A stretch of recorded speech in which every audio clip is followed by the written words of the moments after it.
வணக்கம். நம்ம சிரமத்தை ஸ்டெப் பை ஸ்டெப்பாக பார்க்க போகிறோம். முதல்ல வந்து ஒரு வட்ட பாடம். இப்போ பாடம் 1 வாரல். ஒரு 5 ஸ்டெப் செட்டு போடுங்க.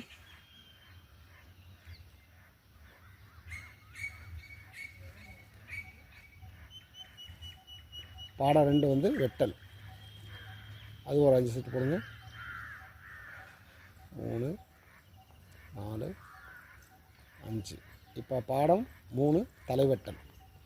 1 2 3 4 5. இப்போ பாடம் 4 வந்து பார்த்திங்கன்னா பகல். 1 2 3 4 5. சரிங்களா? இதுதான் வந்து ஒரு வட்ட பாடம்.